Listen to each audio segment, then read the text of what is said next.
afternoon guys. So ayun, nandito na naman ulit kami ni El sa gate 2. Kasi as I promised last time sa vlog, sabi ko mag-Vikings kami kapag day off niya. Eh dahil nga Tuesday ngayon, so Vikings kami. Pero guys, meron ako i-share sa inyo na yung aking, hindi ko alam, siguro baka too much information, pero may kailangan akong ipin na bunutin dito sa lower left part. Eh, hindi ko na masyado i-elaborate kung ano yon.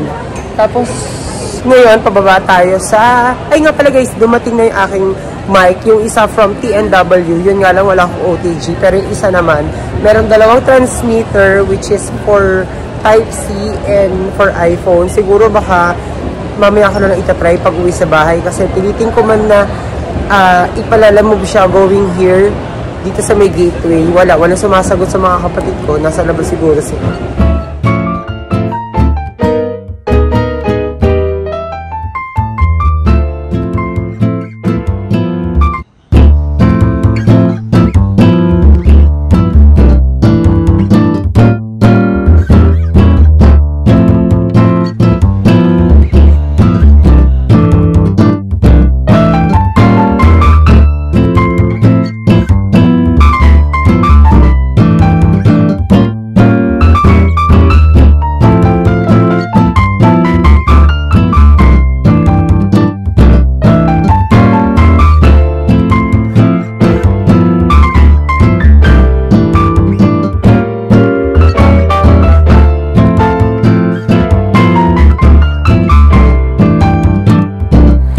Okay guys, dito kami ni El sa Chunky. Ayun si El. And ito guys, yung mga in-order namin. Pero itong nasa red na plastic, sa bahay ko nito i-unbox. Ito, dumplings. Tapos, ito, meron kami biniling hakaw. Xiaolongbao. Tapos, soup. Xiaolongbao. Tapos ito, toyo na may kalamansi. Chopsticks, spoon and fork. And, ayun, pitchel of water. Tapos, ayun yung chili. So, hi guys! Good evening. So, ayun, nakauwi na nga kami ni El sa kanya-kanya naming bahay. So, ako, umuwi na ako dito sa bahay namin. Pero sa El, pumunta pa siya dun sa friend niya bago siya umuwi ng condo. And baka later, meron na naman kaming chill nights. And isi-share ko sa inyo guys kung ano-ano nga ba yung mga napamili ko, especially sa Binondo. Ay, nakalimutan kong videohan yung... or nakalimutan ko kumuha ng mga clips kanina habang namimili nitong mga eggs na to. So, ang i-unbox ko ngayon guys, iba't ibang klase ng eggs. First is, eto muna tayo. Ang nabili ko dun sa Chinese shop or convenience store is itong kanilang chili. So, ayun, dahil mahilig nga akong, wait lang guys, chine-check ko kasi yung aking bagong mic. So, kung napansin nyo, meron akong bagong mic para malinaw yung voice natin sa video and maganda yung sound quality na mailabas ng aking voice habang nagva-vlog. So, ito guys, yung una kong binili, ayan, chili, kasi mahilig ako sa maanghang.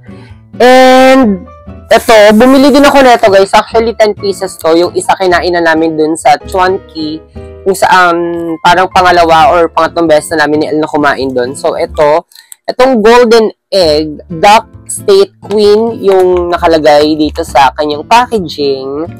And ito naman, it cost 22 pesos, 0.50 or 0.25. Tapos, ito rin, salted egg din to, kaya lang ibang variant. Pero, I think, mas malaki to as compare dito sa isang egg na to guys. So, sana nakikita nyo ng maayos sa video. So, bumili lang ako ng 10 pieces. Ayan, ito siya guys. 10 pieces to, kaya lang kasi dahil kinain namin isa kanina habang nagdi-dinner dun sa Chunky, nabawasan ng isa, tapos si El, pinakuha ko rin siya ng 3 na iba't ibang variant ng flavor. So, ito naman guys is mga century egg. So, itong ganitong klase ng century egg, hindi na bago sa panlasa ko kasi nakabili na ako niyan last week nung nagawi naman ako sa isang Chinese convenience store sa may Paranaque, malapit sa may PITX. And ito, it costs 100 pesos. So, parang pagkakabili ko ata dun sa una kong ganito na salted egg is 160 pesos. So, ayun, bumili na ako ng 3 piraso. At first, guys, sa mga hindi pa nakakatikim ng salted egg, parang maninibago kayo sa lasa, pero unfortunately, masarap talaga siya and meron siyang ibang taste. Hindi siya yung katulad ng salted egg or yung mga typical eggs na natitikman natin na nakaboil. So, ito, 3 piraso.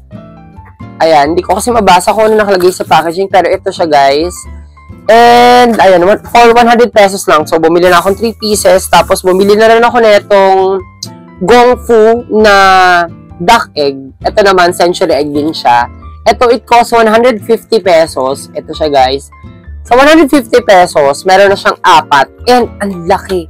Na-amaze ako kasi ang laki nung pagka-egg niya, guys. Pansinin nyo, para siyang ito, na malaki din yung size ng egg niya. Ito, natikman ko na masarap, pero ito kasi isang variant, hindi pa. So, update ko kayo, guys, kung anong lasa. And, ito is bago ko lang siyang titikman. So, update ko rin kayo kung anong lasa niya, kung masarap ba itong preserved duck egg na ang brand is Gongfu. Ito, pinipilit ko pa kasing malin kung ano yung perfect ko na itatawag sa kanya, pero update ko rin kayo. And isama ko na dito yung mga pinamili namin kahapon after namin kumain sa Viking sa may sa may Gateway Mall. So, ito, bumili na ako netong sea relief para sa aking lalamunan. And, bumili na ako ng 2 BWLC. Ayan, hindi po to sponsored. Gusto ko lang itry yung BWLC kasi marami daw siyang, or maganda daw effect sa katawan. Sabi nung friend ko na umiinom din ng BWLC na vitamin C. So, ayan, nabawasan ko na nga ng 2. Kasi, sa isang ganito, guys, meron siya laman na 10 pieces. Plus, eto, na extra 2 pieces. Tapos, bumili na rin ako ng Bactidol, itong variant na isa na original ata to. Tapos ito namang Betadine na gargle. Pero sabi ni El, mas effective daw to for sore throat and pangati ng lalamunan. Tapos, ayun, pampabilis din siya ng healing as compared dito sa Bactidol. Although maganda rin to kasi gumagamit din ako nito. Ang downside nga lang, guys, pag gagamitin nyo to, especially kapag white yung inyong lavatory or yung lababo sa restroom or sa CR, nag-iiwan siya ng mark as compared dito na violet lang. Ito kasi, sobrang dark niya. Parang yung mga Betadine na dark.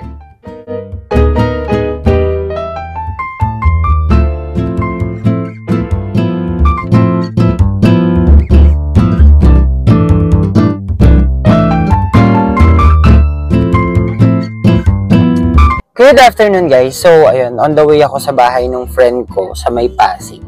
And hindi ko na kayo na-update, pero kagabi, nag-chill nights kami nila Ellie, Joy, tsaka si Joyce hindi kasama. Pero, share ko lang, guys, na meron akong biniling 2 bags, which is etong LV na to. Hindi ko alam kung anong tawag kasi nung pumunta ako dun sa store, basta, wait lang, akala ko nasira yung zipper.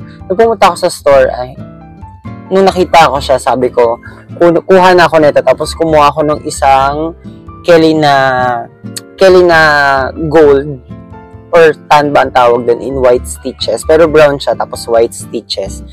And siguro mamaya, guys, pag uwi ko, tsaka ako na lang sa inyo ipapakita.